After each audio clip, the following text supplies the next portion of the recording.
Hi, nice to meet you. How are you doing? Are you guys here for the lab? Yes. Yeah. We'll be back at 10:55.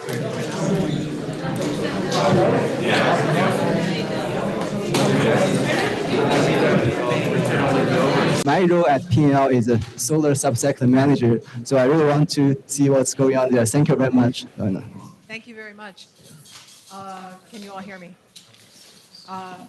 So I want to just comment a little bit on the previous presentations, which were fabulous, by the way. And Mike Miller, I've got 10 years on you at least. And so, but when I think of the first computers that when I was using at that time, they were dual floppy disks with D-base and with the size of a portable sewing machine. And we could actually carry them around with us. And that was called a laptop back in those days. It's definitely come a long way. But anyway, I really appreciate the presentations, and I'm learning a lot. So I'm Donna Girardi-Reardon. I'm the executive director of a small organization, small but mighty, I hope, called the Washington State Academy of Sciences. So I'm going to walk you through two parts of the presentation today. One, a bit about who we are and the role we play in the ecosystem in the state. And then secondly, a study that we've been asked to do by the state. But I need to tell you who we are first so that you can have an understanding of why we were asked to do what we've been asked to do. So we are a private nonprofit organization. Our mission is to provide scientific and engineering assessments to inform state policymakers. And our mission is science in the service of Washington State. And I'm happy to say that there are several members of our academy in the audience today, and I'll call them out in a moment. I'm really happy to see them here today. So a brief history of who we are. We've been around since 2005. We were asked to come into being by then Governor Gregoire in collaboration with the state legislature to be like the National Academy of Sciences, the role that the National Academies of Sciences, Engineering, and Medicine play at the federal level, to play that role for Washington State. And the thinking at the time was that Washington had such a rich resource of senior scientists and engineers who could play that role for Washington State. So we were formed in 2005, and then we became our own 501c3 organization in 2008. And we've had a really fun period of growth in the last 7 or 8 years, and we've done quite a bit of important work for the state.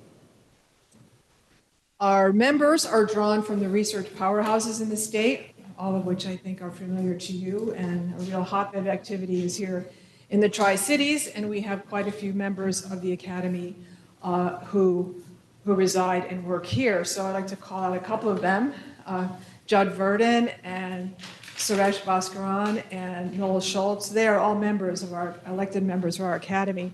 And you've heard about Anjan Bose. I think he's just such a phenomenal person. He is not only a member, but is a former president of the organization and has been a guiding force for this organization to serve the role that it plays and is continuing to play.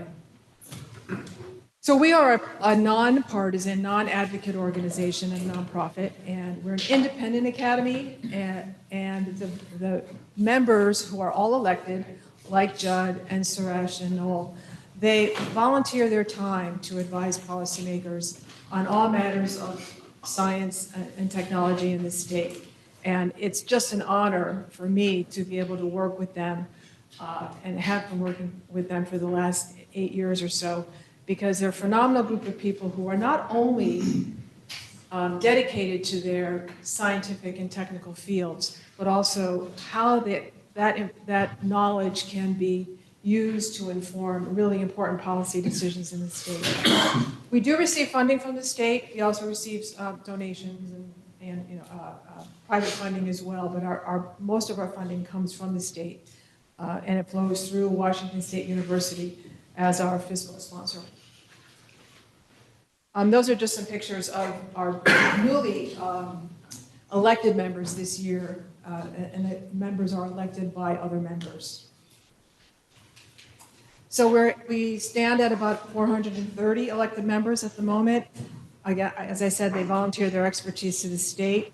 And it's both a combination of members who are elected, but also all members of the National Academies of Sciences, Engineering, and Medicine who reside or work in Washington State are invited to join, and most of them, by and large, do. And when called upon, they do serve. And they represent the leading scientists in the major research universities in the state, Pacific Northwest National Laboratory, we have quite a few from there, industries, the leading industries in the state, and other nonprofit organizations. So what we do is we mobilize these members to advise on specific topics. And we do that in several different ways. I call this the tools in our toolkit. We can convene committees. We can conduct independent third-party reviews. We can produce consensus reports, all different kinds of convenings, small and large, experts to discuss issues of importance to the state and advise policymakers. We host annual symposia. Our symposia this year, in a month from today actually, is on AI in Washington State, with a particular focus on how AI is being used in research in three particular areas. We all know it's being used everywhere, but in three particular areas of importance to the state: climate change and sustainability, agriculture and wildfire, and health and life sciences. And so we hold one of those, at least one of those a year, and they're always focused on issues that are important to the state. And we create other convenings that fit the needs of specific groups, because we're increasingly finding that there are conversations that need to happen in the state that aren't happening because organizations either don't think it's their role to convene around an issue, or maybe there are silo issues. And so we're invited or asked to convene groups, and conversations happen that otherwise, important scientific and technical conversations happen that otherwise wouldn't happen. So examples of everything I just talked about can be found at this website. I could go on and on for hours about the work that we've done, but you just go to this website, take a look, and you can see brief descriptions of the work we've been doing over the last several years. So that lays the context for what we've been asked to do. In this last legislative session, we were approached by stakeholder groups and also the state legislators to conduct something that they call the Value of Solar project. We were asked through proviso language to take a look at how to value solar in light of the fact that a certain threshold was being met for the contribution of behind-the-meter solar power going into the grid. And that triggered a set of discussions that everybody knew was coming about how one would value solar in the context of setting new rates. And so we were asked to conduct a study, given that we're independent of all of the stakeholder groups, and there was a sense by both the stakeholder groups that were part of those conversations, and it really ranged from the solar industry to the private utilities, that we could put together an objective, independent analysis, and that was also confirmed by the legislators in asking us to do this study. So this is a proviso language, and I'll just call out in larger type. There are two things that we've been asked to do with this. One is to conduct a study to determine the value of distributed solar and storage in Washington State and other factors the Academy finds relevant, to create recommendations and options for a methodology or methodologies that utility regulators and governing bodies may use. I want to note that we are creating recommendations and options. We're not setting policy. I just want to be very clear about that. We've been asked to come up to do a creative analysis of what factors the actual decision maker could use to set the new rate structure. And the second part is also very important, is to engage the relevant stakeholders focused on the value of distributed energy resources in Washington State. And I don't need to tell people in this room that there is a wide range of stakeholders who are very, very interested in this issue. So now I'll just spend a few minutes talking about where we are with the project, and we're just beginning this project. We signed a contract in late June with the Department of Commerce, which is basically the funding just flows through Commerce to us. But it's anticipated to be a 2.5+ year project. We have received funding for the first year only, so we have a set of deliverables that we are starting to work towards in this first year. But our goal in this first year is really to establish, engage, analyze, and plan. I'll walk through what we're planning to do there. So we're establishing an oversight committee of experts, including people like Anjan, who can really provide the broad and in-depth perspective of the energy system and the technical aspects of this. And they have a lot of wisdom from all of this, the roles that they've played in this energy space over the course of their careers. But the other types of experts that we're identifying to participate in this are also involved in energy systems, policy, regulation, economics, social sciences, equity, and other fields. And so we're in the process now of identifying those experts. Well, the project is also quite complicated, has a lot of moving parts to it, so we're also going to form a series of subcommittees that are focused on specific topics. And these are some of them that we've identified so far. Our stakeholder engagement, as I alluded to earlier, is critical. Significant data issues. Equity is a big concern across, not concern, as much as it's a factor that everyone is thinking about, no matter which stakeholder group people are affiliated with. So it's very important. And then there are regulatory and legal and market issues that we'll need to look at as well.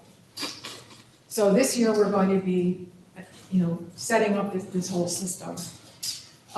So we're engaging targeting consultants to help us with some of these things, including a very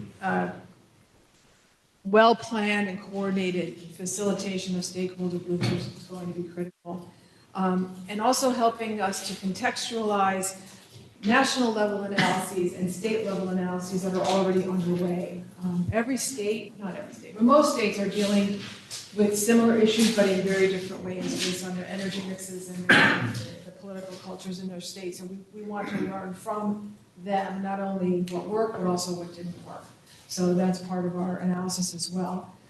There's a wide range of equity and economic considerations that we'll need to be taking a look at and having people help us understand the literature there, and also developing a plan to both access data, key data, and to analyze it.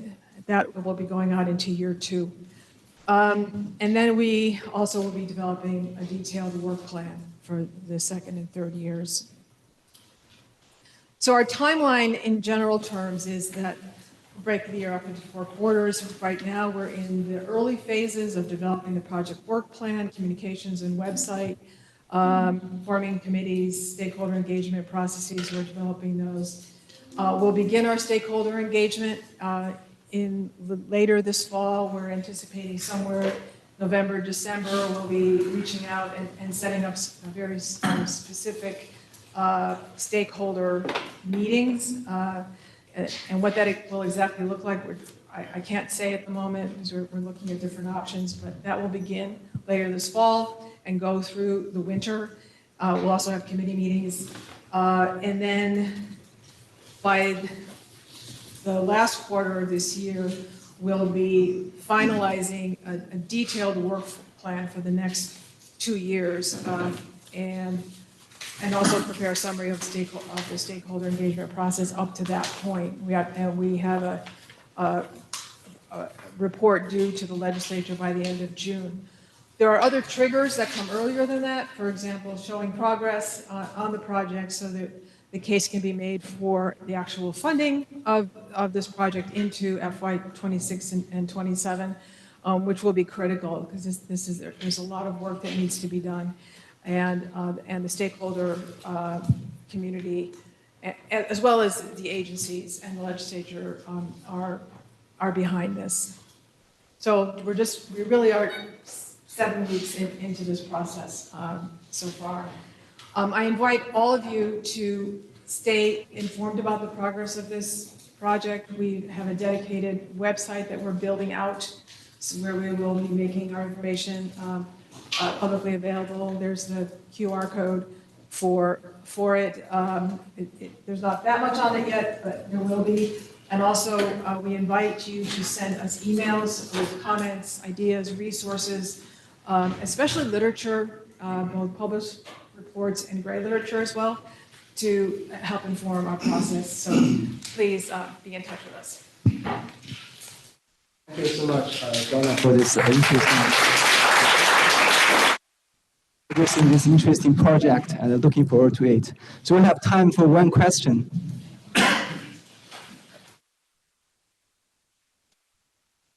Thank you so much. That's fascinating. I think all of us in the utility industry are really interested in figuring out what this looks like. Your study is entitled Value of Solar, and I noticed in one of your bullet points you also talked about the value of DERs, distributed energy resources, of which solar is one. And I was wondering whether your scope would be limited to solar or whether you would be extending it a little bit, and if you're really thinking about solar as an energy resource or if you're thinking about it more like a non-wire solution where it could help with capacity constraints. Great questions. Primarily, we're looking at the value of solar. Well, the distribution is also part of it. So we haven't quite added all of those, the final scope of the project yet. So TBD on that. Yeah. Thank you. Thanks again.